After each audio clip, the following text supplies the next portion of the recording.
In 1241, the Mongol Empire did the impossible. They shattered the Hungarian army at the Battle of Mohi and hunted a king across the sea, leaving an entire nation for dead.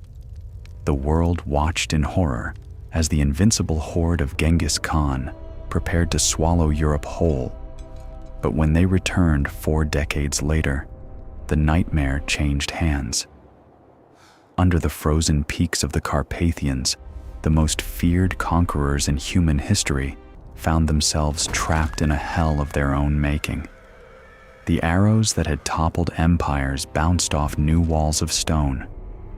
The horses that had outrun the wind died in the mud, and the terror that had paralyzed the West was met with a cold professional steel that the Mongols were never prepared for. This was the second Mongol invasion, and it is the greatest military comeback in medieval history. In this hour, we uncover how a broken kingdom engineered the ultimate defense, turning its entire geography into a killing field against the Golden Horde. We will explore the radical military revolution of King Bela IV and the secret weapons that turned the tide of steppe warfare forever. How did the Hungarians learn to beat the Mongols at their own game, and why did the legendary generals Nogai Khan and Talabuga lead their men into a slaughterhouse that ended the Mongol dream of European conquest? The answers lie in the ruins of stone castles and the heavy armor of a new breed of knight. The year is 1285, and the smell of wood smoke and rotting iron hangs heavy over the mountain passes.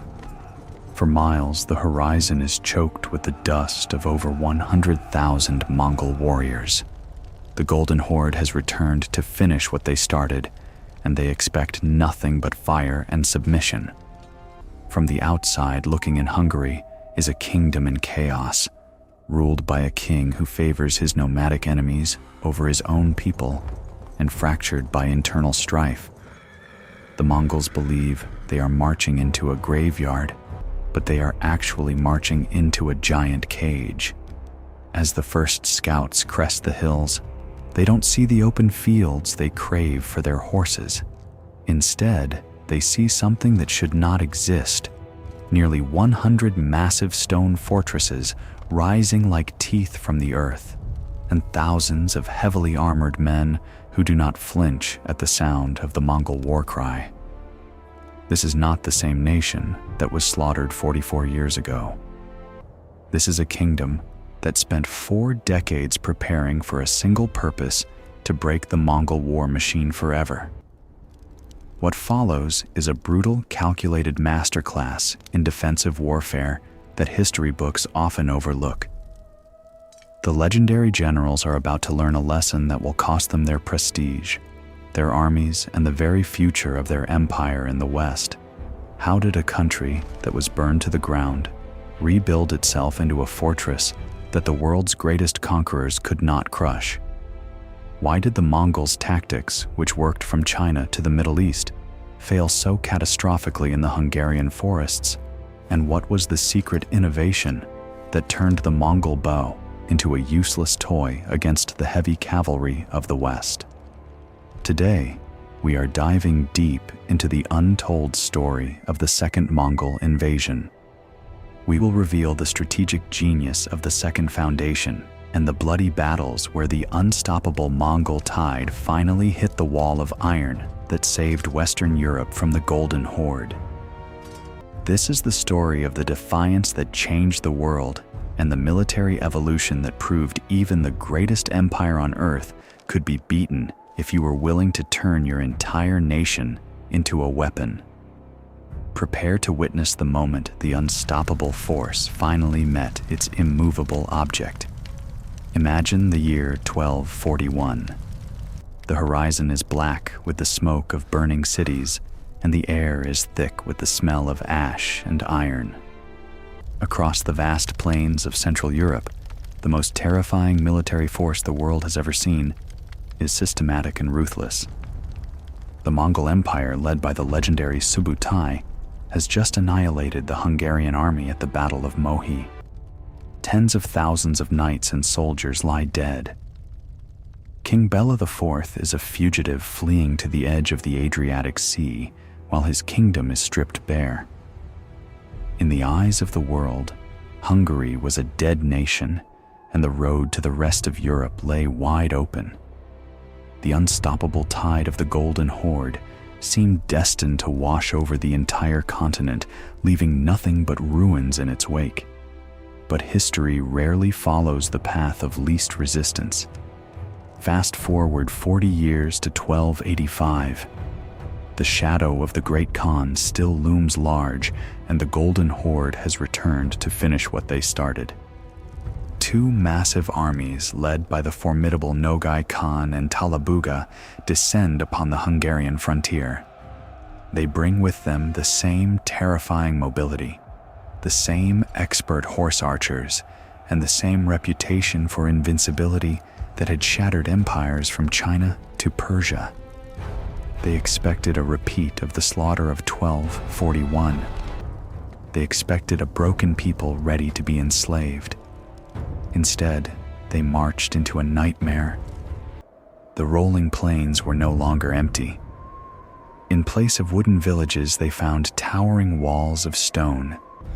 In place of scattered militia, they were met by ironclad men-at-arms who did not blink in the face of a Mongol charge.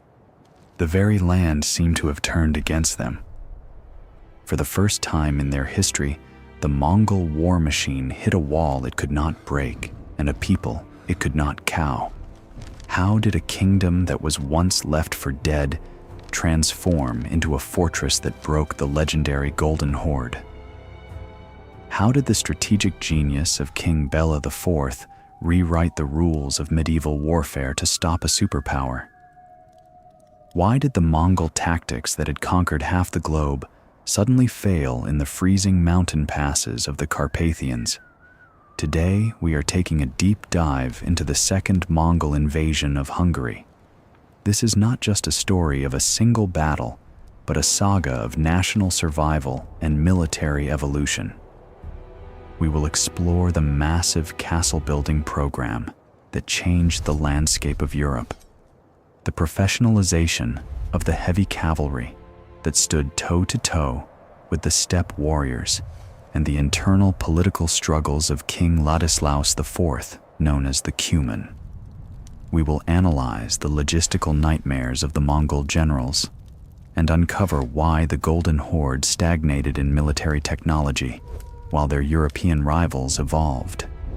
Join us as we explore the forgotten war that saved Western Europe and the defiance that proved the unstoppable Mongol Empire was finally beatable. This is the untold story of the Fortress Kingdom.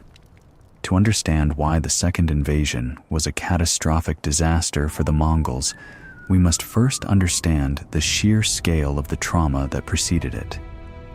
In 1241, Hungary was not just a kingdom, it was the shield of Christendom, and that shield was shattered into 1,000 jagged pieces. The Battle of Mohi was not merely a defeat, it was an extinction event. When the Mongol Tumans swept through the Hungarian plains, they did not just take land, they took the very soul of the nation. 1/3 of the population vanished in a single year. Entire regions were depopulated to the point where the wolves became the only masters of the soil.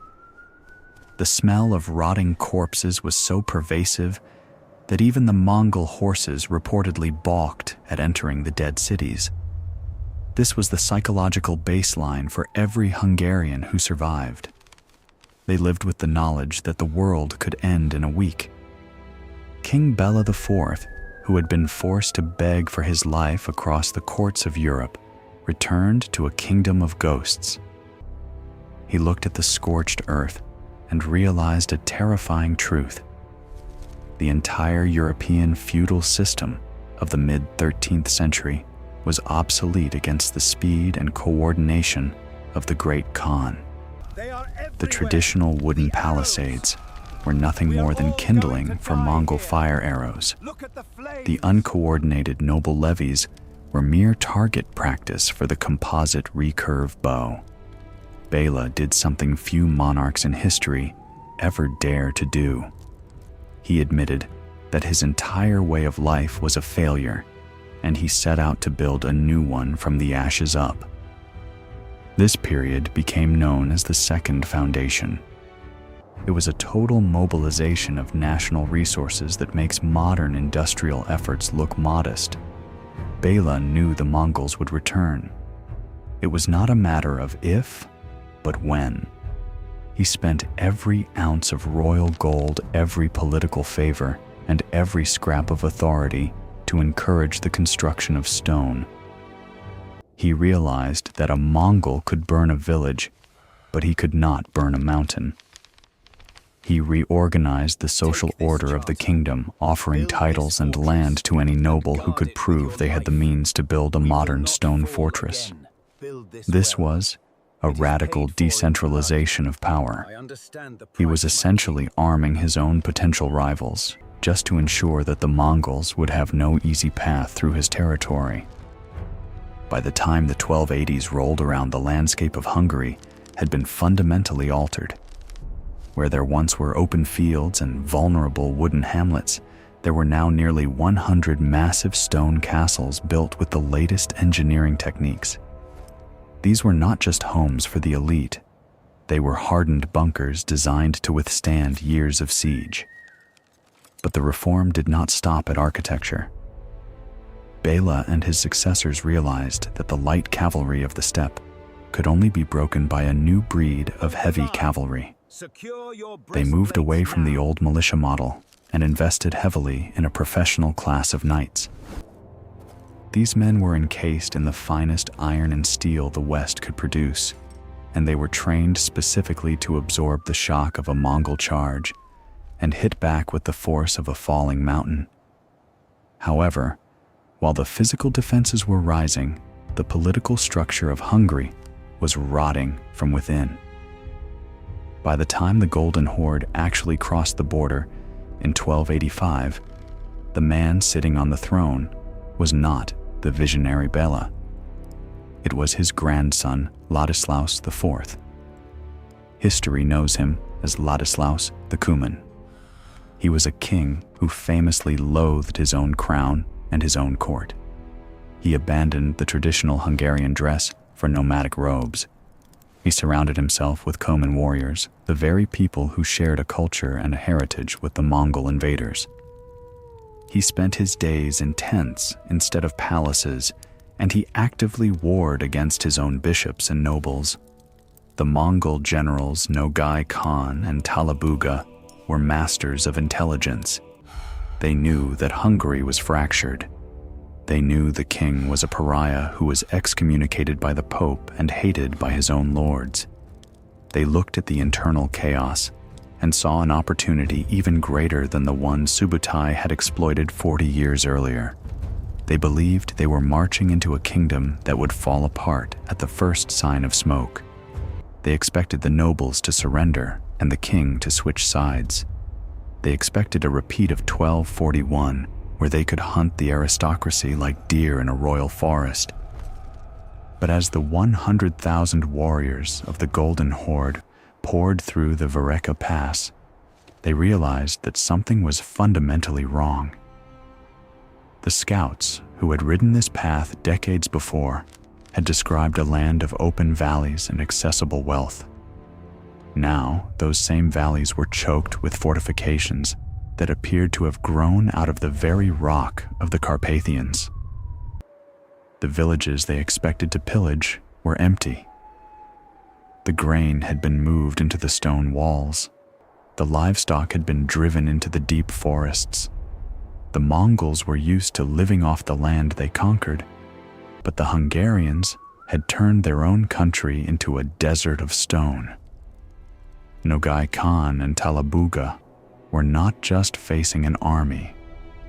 They were facing a nation that had spent 40 years preparing to kill them. Every bridge was a trap. Every forest path was an ambush point. The logistical superiority of the Mongol war machine, which relied on vast herds of horses and rapid movement, began to grind to a halt in the mud and the narrow mountain passes, the unstoppable tide was hitting its first real resistance. But here is the twist that history books often skip. As the Mongol armies began to suffer from hunger and disease in the early weeks of the campaign, they realized they weren't just fighting the Hungarian knights. They were actually being hunted by their own kind. The Cumans, who King Ladislaus loved so much, the very people the Mongols thought would be their natural allies, were not opening the gates. In a bizarre turn of fate, the nomadic warriors within Hungary had become the most ferocious defenders of the Stone Kingdom. The Mongols had assumed that shared blood meant shared loyalty, but they were about to discover that the iron and stone of Hungary had changed everyone who lived within its borders. The Mongol generals prepared to launch a full-scale siege on the first major fortress they encountered, expecting it to crumble as they had seen cities crumble from China to Baghdad. They set up their siege engines and prepared their terror tactics. They waited for the scream of surrender. Instead, the gates opened and out stepped a force of heavy cavalry so heavily armored that the Mongol arrows literally shattered against their breastplates like glass. For the first time in the history of the Mongol Empire, the terror was moving in the opposite direction. To understand the sheer magnitude of the transformation, we have to look at the psychological wreckage left in 1241. When the Mongols withdrew the first time, they didn't leave a conquered province, they left a void. The Hungarian plains, which had once been the breadbasket of the region, were silent. The only sound was the wind through the charred ribs of cathedrals and the snapping of banners over empty forts. King Bela IV, who had spent months hiding on a literal rock in the middle of the sea, returned to find that half his nobility was dead and his tax base was non-existent.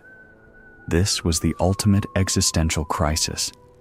If your entire defense strategy is based on a warrior class that just got vaporized in a single afternoon, how do you continue to exist as a nation?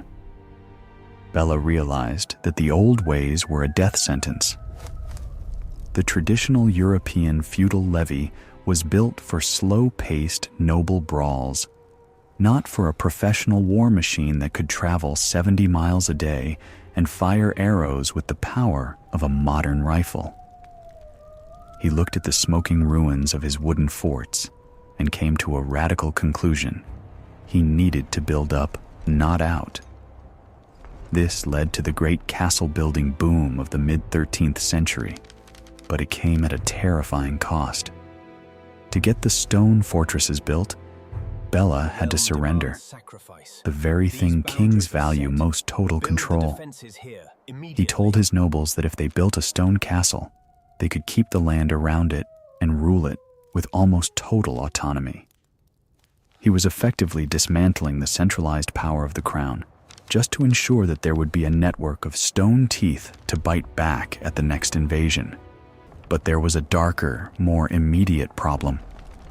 Stone takes decades to set, but the Mongols could return at any moment. Bela needed men who could fight like the Mongols, but stay loyal to the cross. This led him to a decision that nearly tore the country apart before the Mongols even arrived. He invited the Cumans, a displaced nomadic people fleeing the Mongols themselves, to settle in the heart of Hungary. These were the very people the Hungarian nobles hated and feared. They were pagans, they were foreigners, and they were experts in the exact same type of horse archery the Mongols used. Bela was playing a dangerous game of fire against fire.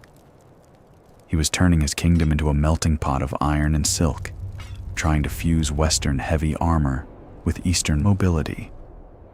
By the time 1285 arrived, the experiment was complete, but the country was a powder keg.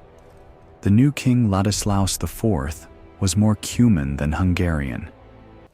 He wore their clothes, he lived in their tents, and he treated his own Christian subjects like conquered enemies. To the Mongol generals Nogai and Talabuga, This looked like a gift from the gods. They saw a king who had abandoned his people and a nobility that was ready to revolt. They assumed that the stone castles would be manned by men with no will to fight. They thought they could simply walk in and the house of cards would fall. But here's the truth, that the Mongol scouts missed. The chaos at the top was a distraction. While the king was feasting in tents and the nobles were arguing in the courts, the actual machinery of the defense was humming with a terrifying lethal efficiency. The Mongols expected to face a fractured, disorganized mob. They expected the same terrified peasants they had slaughtered 40 years prior. Instead, as they crossed the mountains, they found that the very nature of warfare had shifted underneath their feet. The Mongol bow, the most feared weapon in the world, was about to meet its first true technological superior.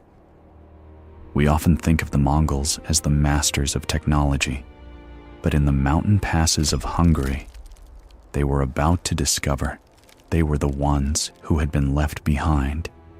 The legendary Mongol composite bow, which could fire 10 arrows a minute, was suddenly hitting something it couldn't penetrate.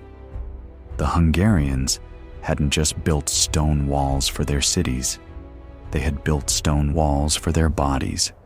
And this is where the narrative we have been told for centuries flips on its head. Most people believe the Mongols were the most advanced military of their age, but the reality is that between 1241 and 1285, the Mongols had actually stopped evolving.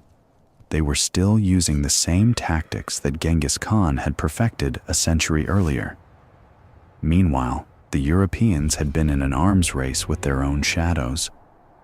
The Mongol invasion of 1285 was not a clash of a superpower against a weak kingdom. It was a clash between a stagnant empire and a military startup that had spent every second of the last 40 years obsessing over how to kill them. The Mongols weren't the predators anymore. They were the test subjects for a new type of professionalized mechanical warfare that they were completely unprepared to handle. The invasion began in the dead of winter in 1285. Talabuga led the main Mongol force through the northern passes, expecting a swift descent into the plains. Nogai Khan swept in from the south to divide the Hungarian defense. They used the exact same playbook that won them the world. But as Talabuga's men rode down the mountain slopes, they found nothing. No farmers, no grain stores, no cattle. The Hungarians had executed a brutal, scorched earth policy. They burned their own fields and poisoned their own wells. The Mongols relied on their environment to feed their massive herds of horses. A single Mongol warrior brought up to 5 horses with him on campaign. That meant Talabuga's army needed enough grass to feed over 250,000 horses. Without local forage, the legendary Mongol mobility died in the snow. The invaders were forced to split up into smaller foraging bands just to survive. This was exactly what the Hungarians were waiting for. By breaking their massive army into smaller pieces, the Mongols stepped right into a fatal trap. From the towering stone castles, the heavy knights watched them starve. Then the iron gates opened. Instead of hiding behind their walls, the Hungarian professional knights rode out on the offensive. These were not the uncoordinated nobles of 1241. These were heavily armored shock cavalry trained for one specific purpose. They crashed into the disorganized Mongol foraging parties like a sledgehammer. The Mongol arrows simply bounced off the new European plate and mail armor. When the knights closed the distance, the light step cavalry was butchered. The hunters had become the hunted, but the Mongols still had overwhelming numbers. Talabuga realized he could not win in the open field without food, so he ordered his men to take the stone fortresses. He believed that a concentrated siege would break the Hungarian morale. He targeted the massive castle of Saros, expecting the defenders to surrender at the sight of his siege engines. The Mongols wheeled up their catapults and prepared to rain fire just like they did in China and Persia. But the walls of Saros were designed to neutralize this exact threat. The castle was built high on a steep incline, making Mongol siege engines nearly useless. The trajectory of the catapults could not reach the high stone battlements, and the defenders had a terrifying new weapon of their own: the crossbow. In 1241, the crossbow was rare in Hungary, but Bela IV had mass-produced them. The crossbow was a mechanical marvel that required little training but delivered devastating kinetic energy. A Mongol horse archer needed a lifetime of training to shoot accurately.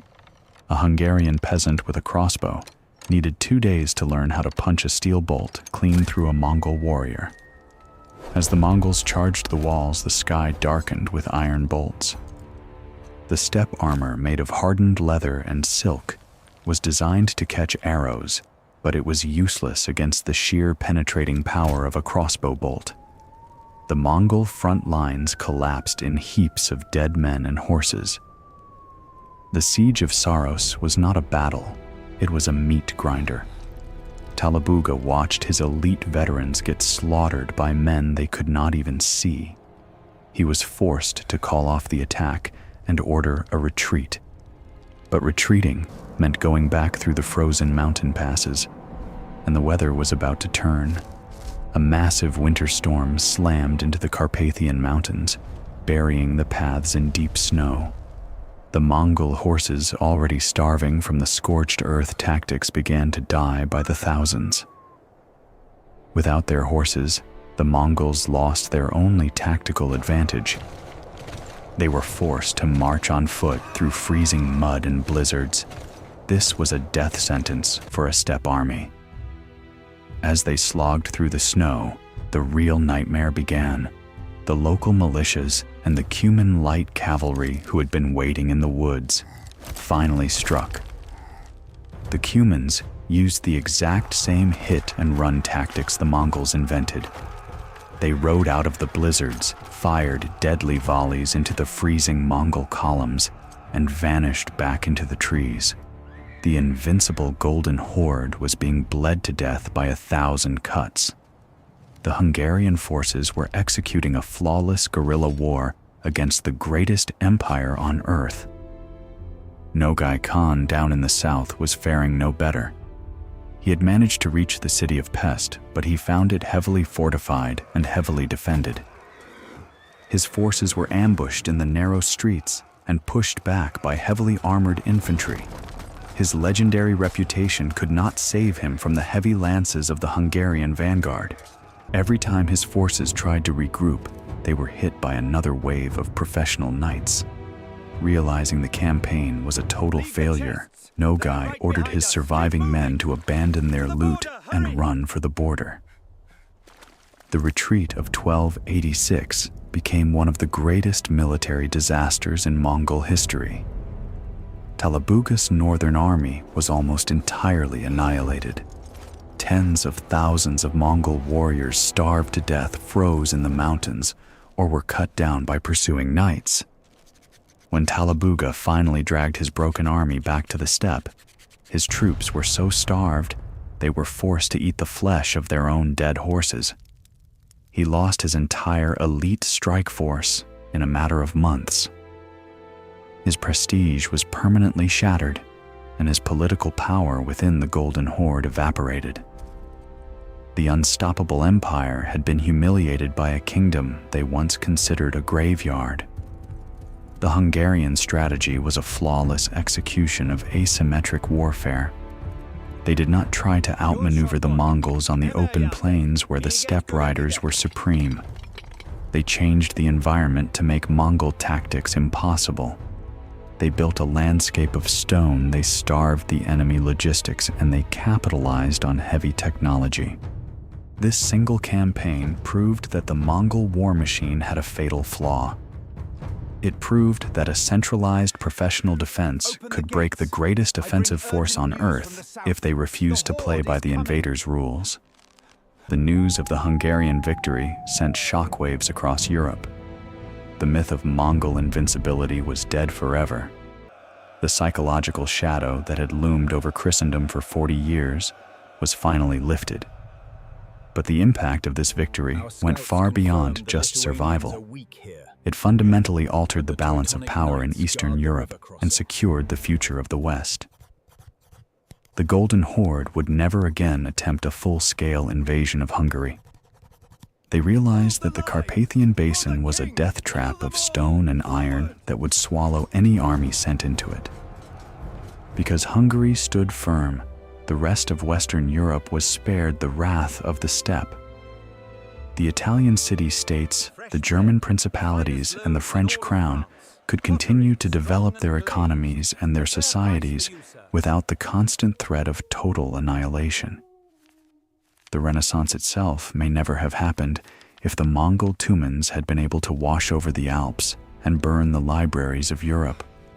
Hungary paid the ultimate price in 1241 to learn the brutal lessons of modern warfare. But they used that trauma to build a shield that saved the Western world from being plunged into a new dark age. The story of the Second Mongol invasion is a masterclass in resilience and adaptation against overwhelming odds. It shows us that even the most terrifying forces in history can be stopped if a nation is willing to completely reinvent itself. The ashes of Mohi birthed the iron walls of Saros and the new professional army. The scattered bones of the first invasion became the foundation for the ultimate comeback. When the Mongols finally looked upon the new face of Europe, they did not see prey. They saw an immovable object that they could never break. The winter of 1285 did not just bring snow to the Carpathians, it brought a reckoning. Talabuga thought he was leading a conquest. He was actually commanding a ghost army. The northern passes were dead. There was no food to steal. There were no peasants to slaughter. The Hungarians had burned everything to the ground. This scorched earth tactic was the ultimate equalizer. The Mongol logistics network relied entirely on local grass to feed their massive horse herds. Without that grass, the greatest mobility advantage in medieval history vanished overnight. The Golden Horde was suddenly paralyzed in the freezing cold. But why was this paralysis an absolute death sentence? Because the mountains were watching them. From the high peaks, the Hungarian garrisons tracked every agonizing step the invaders took. Talabuga ordered his starving men to push forward. He expected to find soft targets in the valleys below. Instead, they found walls of solid rock. Castle after castle loomed out of the violent blizzard. The Mongols set up their catapults to smash the gates. They expected the stones to crumble, just like they did in Baghdad and Kiev. But these were not old, decaying city walls. These were purpose-built bastions engineered by King Bela to deflect kinetic impact. The Mongol catapult stone simply bounced off the angled masonry. The nomadic war machine was officially broken. But the true horror for the invaders had not even started. Inside those stone walls, the defenders were not cowering. They were gearing up. The heavy wooden gates of the fortresses slowly ground open. Out rode the ultimate counterweapon, the Hungarian heavy cavalry. These were professional killers encased in thick steel. They did not ride out to skirmish. They rode out to annihilate. A Mongol horse archer relied on distance and fear to win battles. But how do you scare a man wearing 80 pounds of steel who is charging straight at you? The Mongol arrows flew by the thousands. They struck the Hungarian knights, and they shattered. The composite recurve bow could not pierce the new European plate and mail armor. The terror of the steppe had just been neutralized. What happened next changed the rules of warfare forever. The massed wedge of Hungarian knights slammed into the Mongol vanguard. The physical impact was deafening. Light steppe ponies were crushed under the sheer weight of Western war horses. The Hungarian lances tore through the hardened leather armor of the Mongol veterans like paper. For the first time in generations, the Golden Horde line broke in sheer panic. The Mongols tried to turn and run. They tried to execute their famous feigned retreat tactic, but you cannot run when your horses are starving in knee-deep snow. The knights rode them down in the freezing mud. It was a total slaughter, yet heavy cavalry was only half of the nightmare waiting for the Mongols. While the knights crushed the vanguard, the Hungarian infantry stepped out onto the castle battlements. They carried a weapon that required almost zero training, but delivered maximum destruction: the heavy crossbow. Bela IV had stockpiled thousands of them in secret. A Mongol warrior spent a lifetime mastering his bow. A Hungarian farm boy spent 3 days learning to point and shoot a crossbow. The mechanical advantage was devastating. The heavy steel bolts fired from the walls hit with enough kinetic energy to punch clean through Mongol silk and bone. The air was thick with iron bolts raining down on the frozen invaders. Talabhuga watched his elite corps get shredded from a distance they could not reach. The siege was a total failure. He had to retreat. But the road back was a lethal trap. Retreating through the Carpathians in a blizzard is suicide. The Mongol army was already starving. Now the temperature plummeted to deadly lows. The horses began to drop dead by the thousands. A steppe warrior without his horse is just a freezing man in a snowstorm. The hunters were now crawling through the frozen passes on foot. And that is when the final layer of the Hungarian defense activated: the Cumans. The very nomads the Mongols thought would betray Hungary were now actively hunting the Mongols. The Cumans knew every Mongol tactic because they shared the exact same heritage. They ghosted out of the tree lines. They fired deadly volleys into the stragglers. Then they vanished back into the dark forest. The Mongols were bleeding out from 1,000 invisible cuts.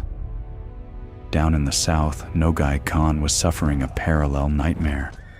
He brought his massive army to the gates of Pest, expecting the capital to surrender immediately. He found a heavily fortified war zone instead. The streets were barricaded. Every building was a fortress. When his men tried to force their way into the city, they were butchered in brutal urban combat. The Hungarian militias fought tooth and nail for every inch of dirt. Nogai Khan, the absolute terror of Eastern Europe, was pushed back. His legendary reputation meant nothing against the professional steel of the Hungarian defenders. He ordered desperate cavalry charges. His men were cut down by waves of heavy infantry and relentless crossbow fire. Nogai realized his southern campaign was a catastrophic failure. He ordered a full retreat. He abandoned his plunder just to save his own life. The return journey to the steppe was an apocalyptic march. The once invincible Golden Horde was reduced to a desperate mob of starving men. The freezing temperatures claimed anyone who fell behind.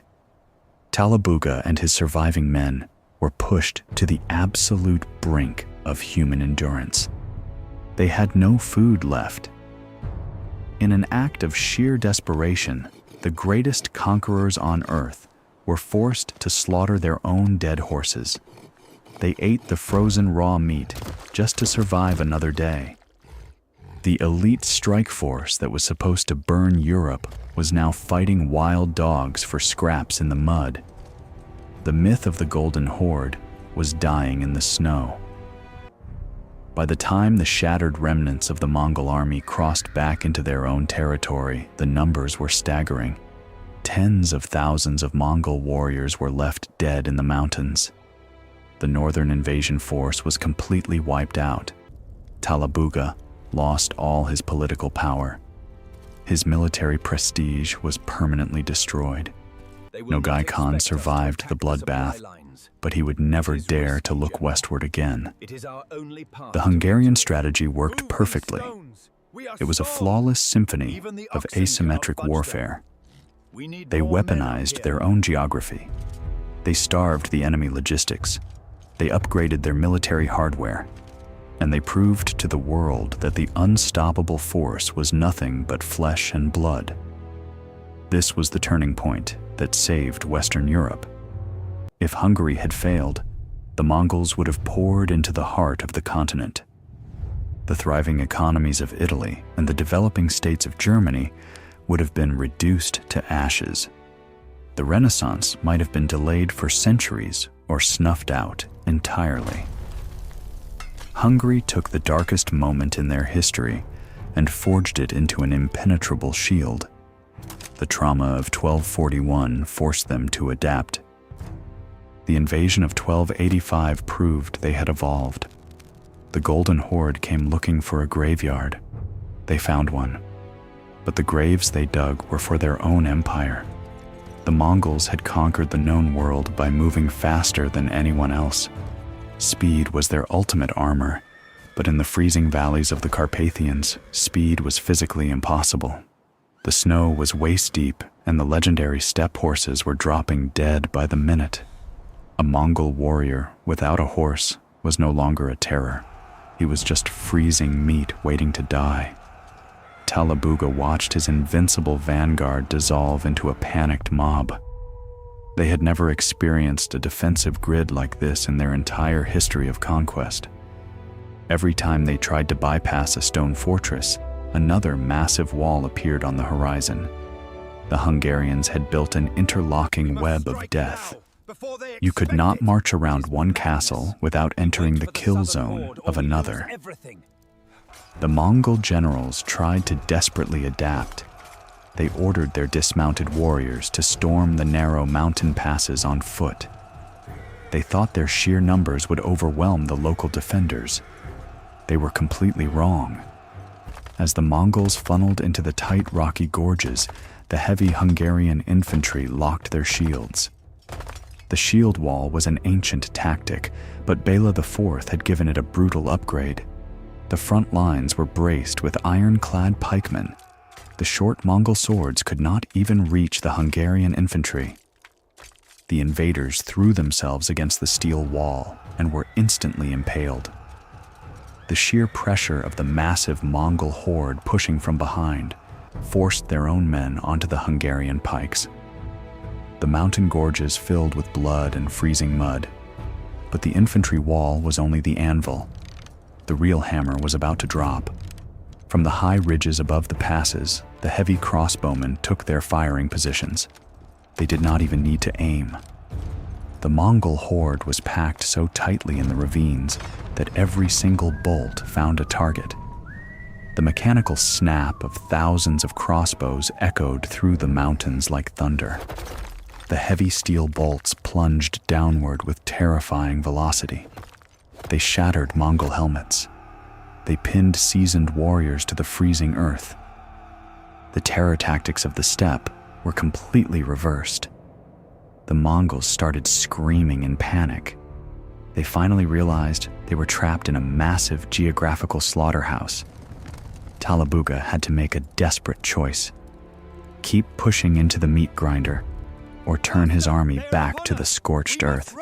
He ordered a full retreat. He thought the worst was over if they could just outrun the knights.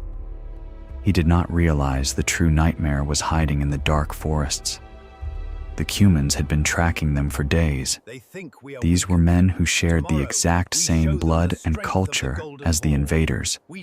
The Mongols fully expected them to rebel against the Hungarian crown. Instead, the Cumans had become the ultimate apex predators of the winter. As the starving Mongol columns stumbled back toward the border, the frozen trees seemed to come alive. The Cumans used the exact same hit-and-run tactics that Genghis Khan had perfected a century earlier. They rode out of the violent blizzards. They fired point-blank volleys into the Mongol flanks. Then they vanished completely back into the whiteout conditions. They did not fight a fair war. They specifically targeted the wounded. They killed the few remaining horses. They burned the Mongol baggage trains to ash. The Golden Horde was violently stripped of its supplies, its mobility, and its pride. Extreme hunger began to rot the army from the inside out. Warriors who had burned grand cities across Asia were now frantically digging through the snow for roots. They boiled their own leather armor, trying to extract any miserable nutrients. When that failed, they turned to the unthinkable. They butchered their fallen comrades. Cannibalism spread rapidly through the ranks of the greatest army on Earth. The psychological collapse was absolute. The unbreakable Mongol discipline shattered into a million pieces. They were no longer an army of conquerors. They were desperate survivors of a shipwreck, and the ocean was the brutal Hungarian winter. Down south, Nogai Khan was facing a totally different kind of hell. He had managed to keep his forces somewhat intact, but he was bleeding out in vicious urban warfare. Pest was not a helpless wooden village. It was a fortified labyrinth of stone and anger. Nogai sent his elite shock troops into the streets, expecting the citizens to flee in terror. Instead, they were met by professional men at arms, blocking every single alleyway. Boiling water and heavy stones rained down relentlessly from the rooftops. The Hungarian civilians fought alongside the armored knights. They dragged heavy debris into the streets to break the Mongol cavalry charges. Every intersection became a fortress. Every house was a lethal death trap. Nogai Khan, the veteran of countless successful sieges, realized his tactics were completely obsolete. His horse archers could not maneuver in the tight city streets. His siege engines were absolutely useless against the overlapping fields of fire from the Hungarian stone towers.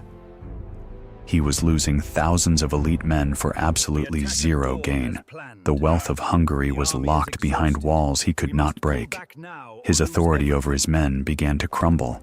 His sub-commanders actively demanded to retreat. Nogai knew that if he stayed, his entire southern army would be permanently erased from history.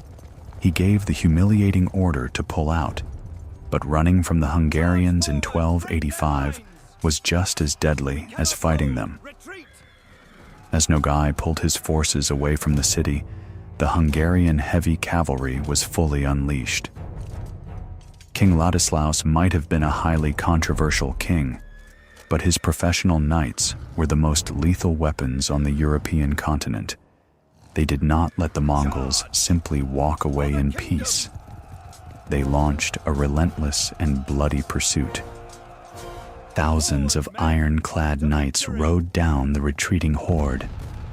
The flat plains, which were supposed to be the absolute domain of the Mongols, became a hunting ground for Western heavy cavalry.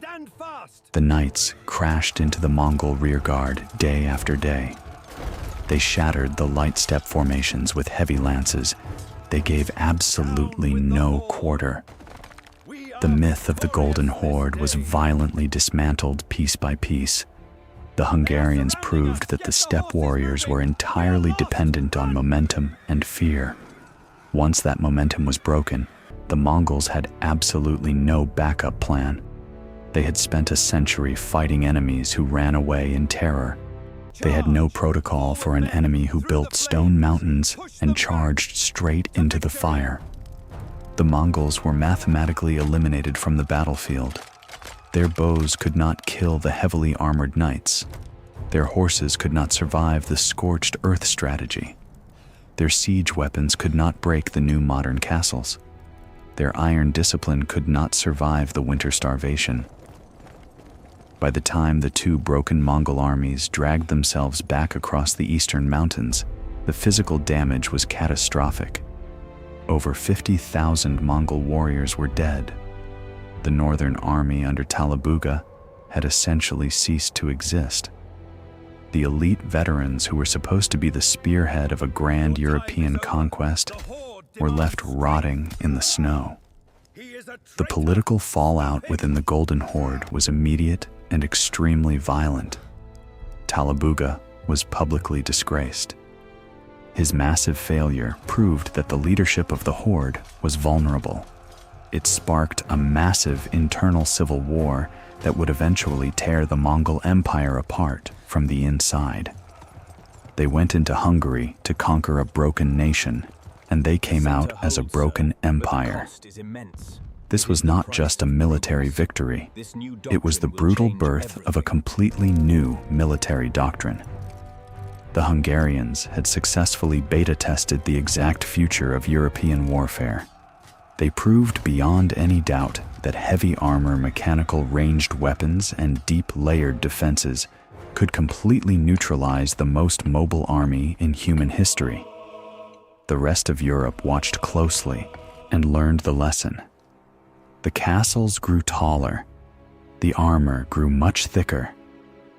The heavy crossbow became the absolute standard weapon of city defense. The Mongols had inadvertently triggered a massive military arms race in the West that would eventually lead to the total dominance of European standing armies. But there is one final piece to this massive historical puzzle.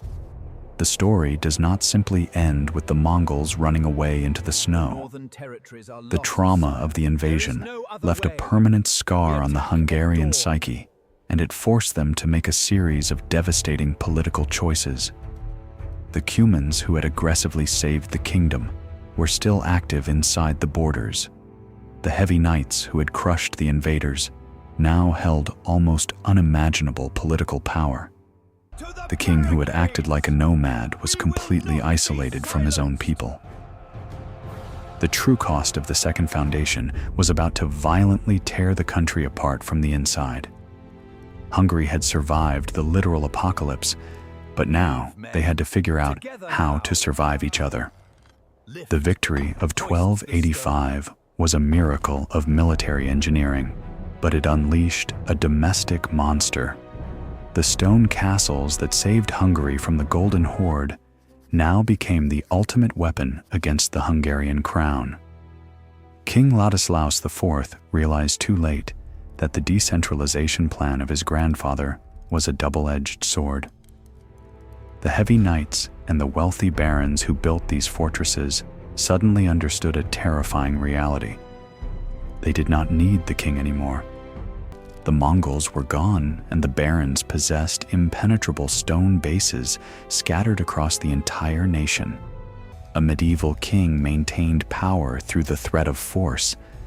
But how do you threaten a rogue noble who lives inside a mountain of solid rock? You do not.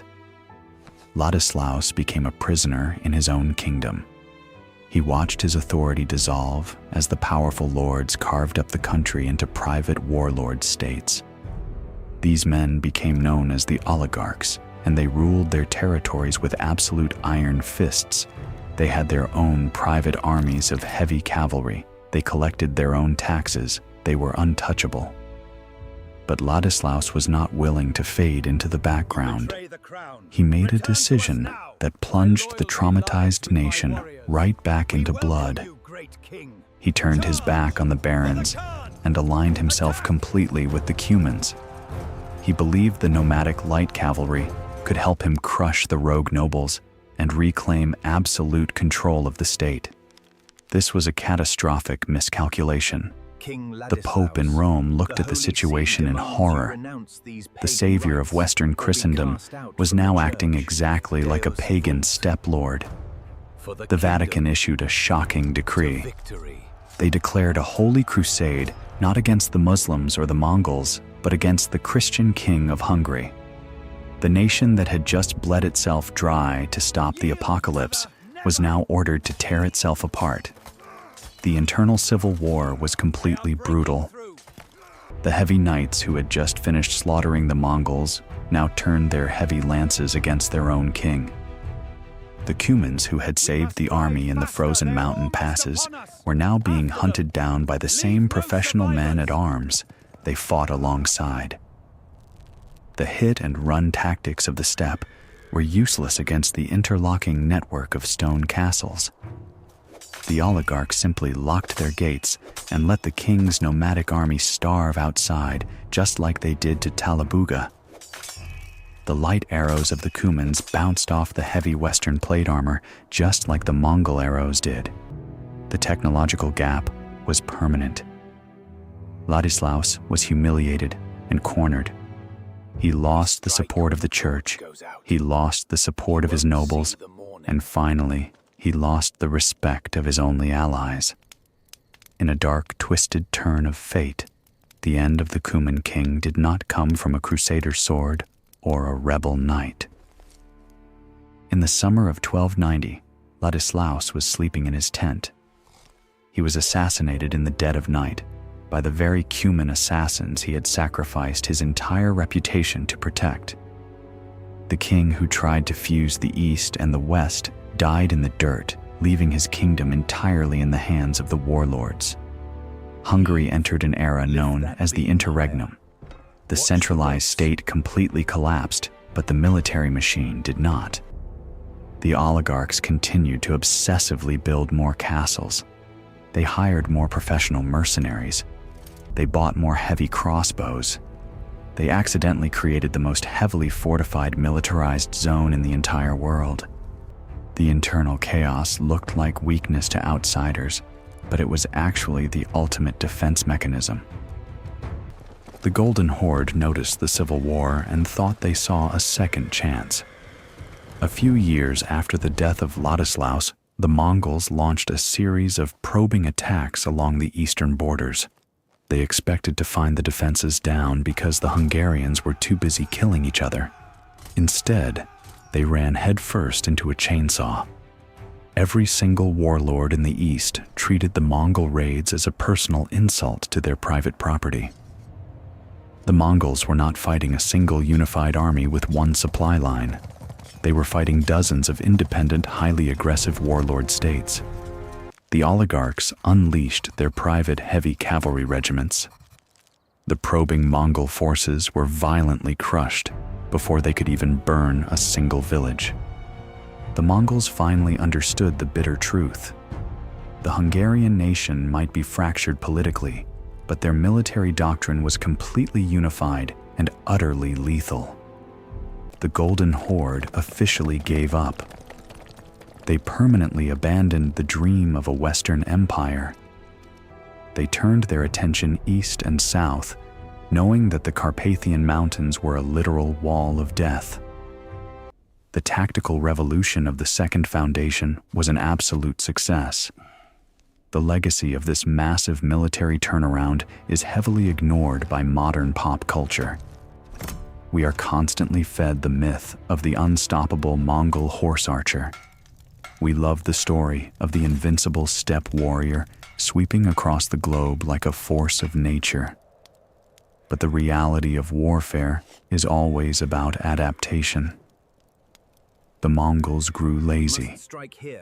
They relied on fear and speed, and when those two factors were neutralized, they had no backup plan. The Hungarians did the hardest thing a military can do. They admitted their strategy was completely wrong. They suffered a near-extinction event, and instead of giving up, they completely rewrote the rules of medieval combat.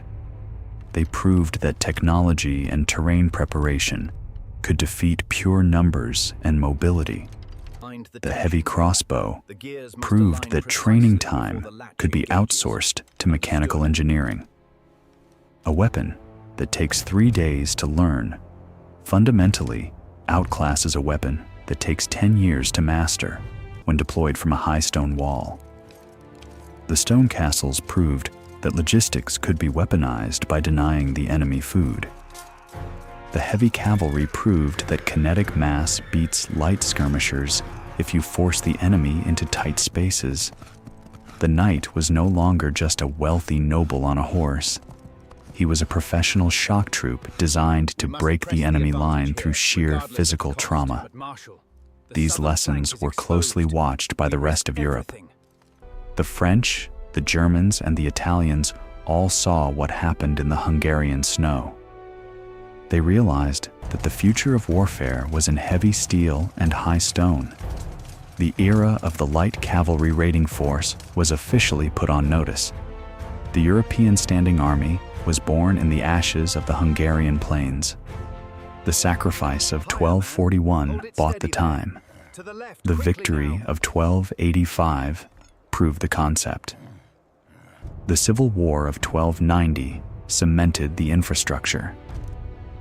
Hungary absorbed the absolute worst the Mongol Empire had to offer, and they broke the monster over their knee. If you look at the landscape of Eastern Europe today, those stone castles still stand. They are silent watchers on the high peaks.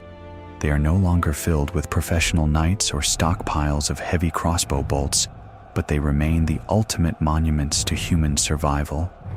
They are the physical proof that an entire nation decided they would rather turn themselves into a giant cage of iron than bow to the greatest conquerors on earth. History is written by the victors, but sometimes the greatest victories are the ones where an immovable object simply refuses to be moved. The ultimate tragedy of the Mongol Empire is that they were victims of their own perfection. For nearly a century, the Mongol war machine was so dominant that it saw no reason to change. They believed the bow, the horse, and the terror tactics of Genghis Khan were universal constants laws of nature that would hold true from the Pacific to the Atlantic. But in the freezing mud of 1285, they discovered that history is not a circle. It is an arrow of progress. While the Mongols were coasting on their reputation, the Hungarians were studying their own scars. King Bela IV and his successors did more than just build walls. They built a culture of survival that turned every weakness of the feudal system into a strength against the nomadic invader. The secret innovation that turned the Mongol bow into a useless toy was not just the physical armor of the knights, but the realization that the battlefield could be engineered.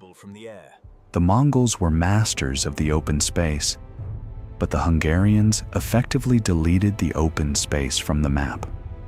By covering the landscape in nearly 100 stone fortresses, they forced the Mongols to fight a war of inches instead of miles. They turned a lightning war into a slow, agonizing siege, and in that environment, the Mongol horse was not a weapon, it was a liability. The heavy crossbow became the great equalizer, allowing a common man to strike with the force of a hero from the safety of a stone battlement. It was a mechanical triumph over a biological tradition, and it signaled the end of the age of the steppe warrior. This is why the Second Mongol invasion is the most important military comeback in history. It was the moment the world realized that the unstoppable force could be stopped by an immovable object. If Hungary had not rebuilt, if Bela IV had not surrendered his central power to empower his nobles, the Golden Horde would have washed over the rest of Europe like a tidal wave. The cities of Vienna, Paris, and Rome would have likely suffered the same fate as Baghdad and Kiev. The cultural and intellectual explosion of the Renaissance, which was just decades away, might have been smothered in its cradle by the smoke of burning libraries.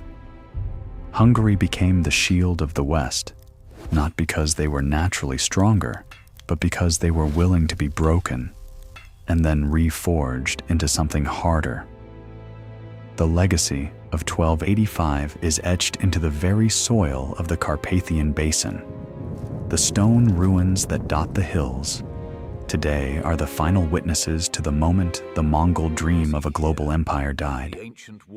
They remind us that the greatest power on earth is not an army, but the capacity for a nation to learn from its darkest hour. The Mongols came back to finish a job they started in 1241, expecting to find a graveyard, but they found a kingdom that had become a weapon. The Golden Horde never recovered from the humiliation of the Hungarian winter. They retreated into internal strife and eventual collapse, while the kingdom they tried to erase stood firm. The wall of iron held, and in doing so, it changed the trajectory of human civilization forever, proving that even the most terrifying nightmares of history can be defeated by a people who refuse to stay in the shadows of the past. This was the victory that secured the future of the West, born from the ash of a dead kingdom and built with the unbreakable resolve of those who chose to become the fortress that the world could not crush. The final collapse of the 1285 invasion was more than a localized military defeat. It was a fundamental shift in the tectonic plates of global power. For nearly a century, the Mongol Empire had operated on the assumption that no wall was high enough and no army was heavy enough to stop the momentum of the Great Khan.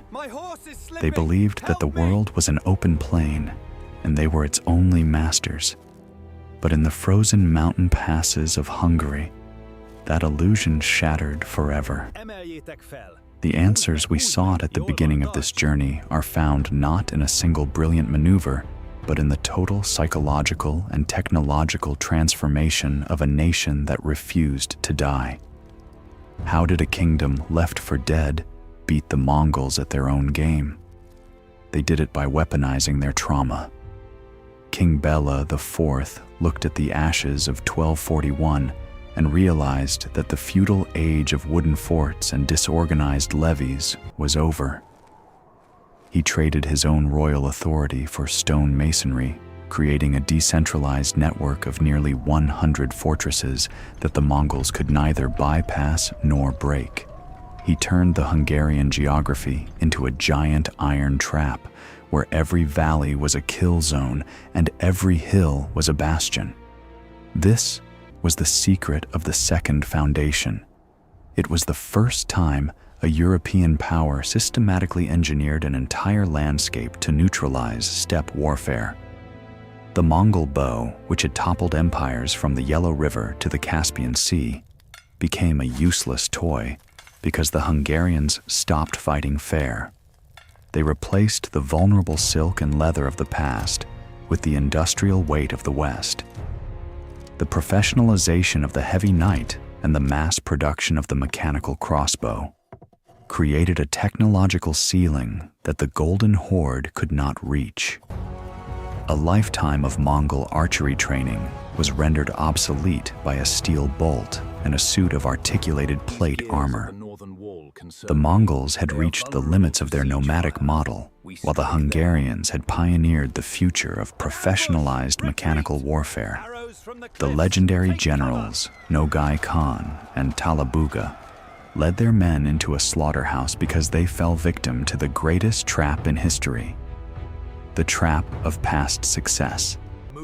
They expected the Hungary of the past, a fractured collection of wooden villages and terrified peasants.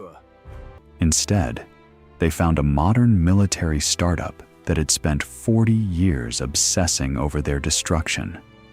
The Mongols had stagnated in their invincibility, while Hungary had evolved through its agony.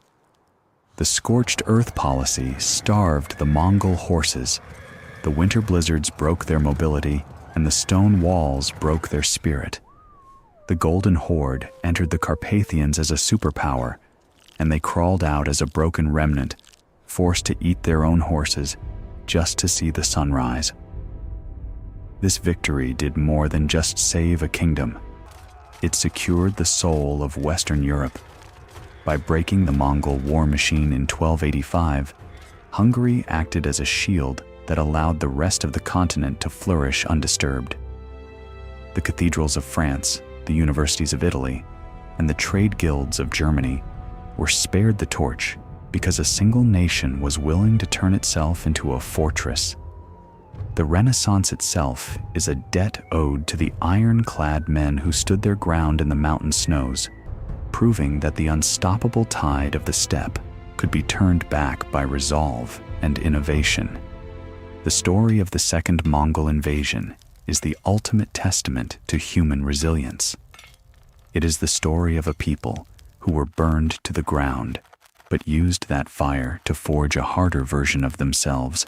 The empty, charred plains of the mid-13th century were replaced by a skyline of stone teeth that still stand today as silent sentinels of that defiance. The Golden Horde never returned for a third time. They realized that the myth of their invincibility died in the Hungarian mud. The age of the nomad was ending, and the age of the fortress had begun.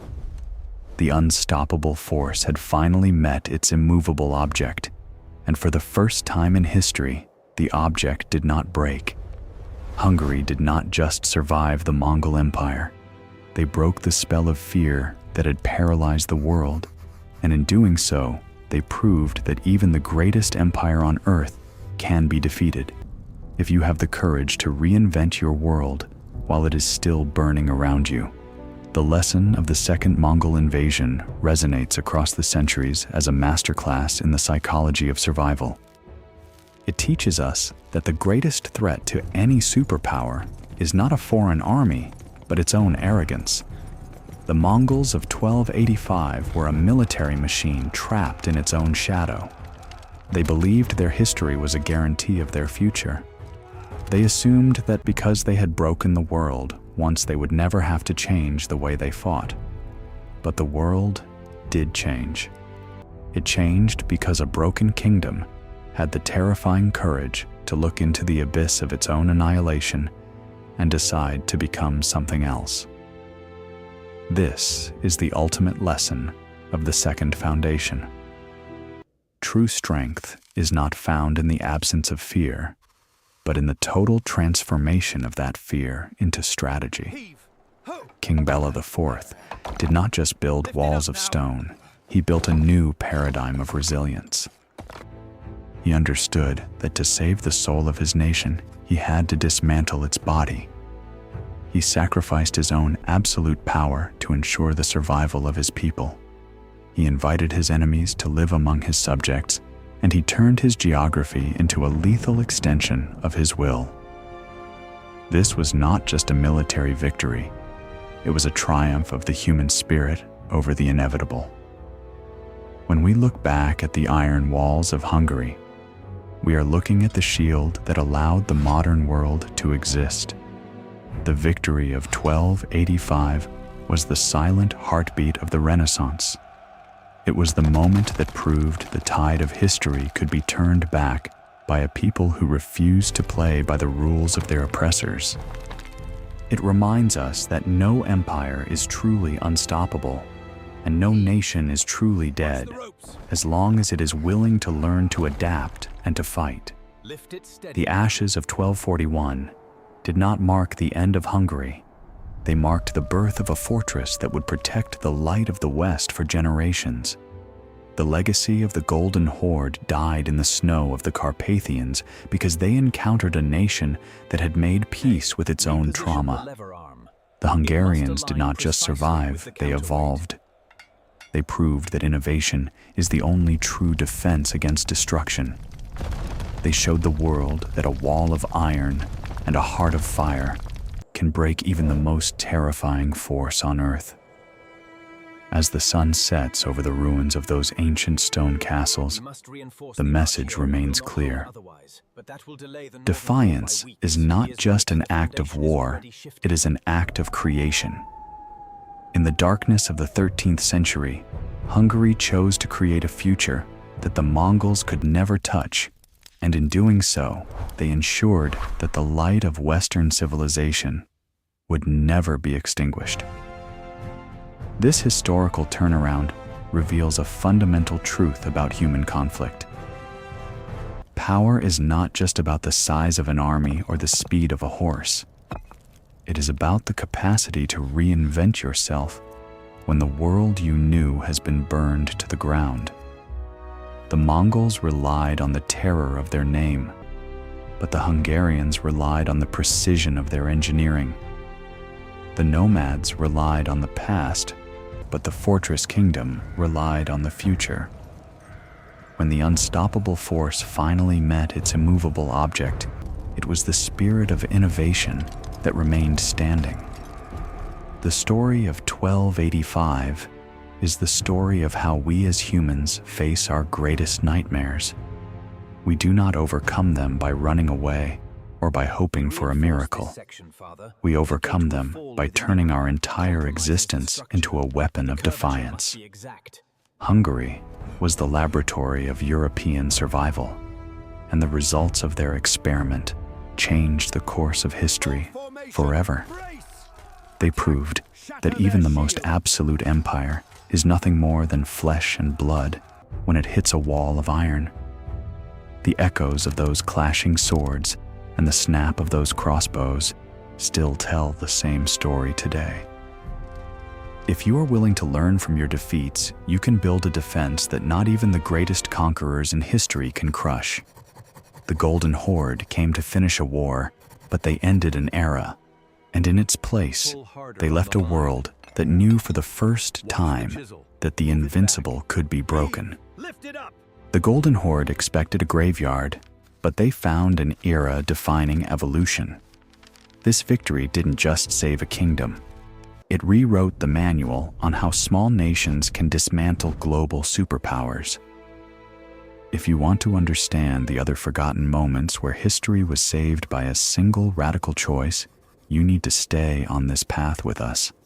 Every week we strip back the layers of legends to find the cold iron truth of how empires fall and how survivors rebuild. Right now, there is another story waiting for you on your screen. A deep dive into the specific military technology that allowed the West to finally outpace the rest of the world for good. Or perhaps you want to see the moment. Another invincible force met its match in the mountain passes of the East. Click the video you see now to continue this journey through the hidden gears of history, because the stories we were told are only half the truth, and the reality is far more lethal and far more fascinating than any myth could ever be.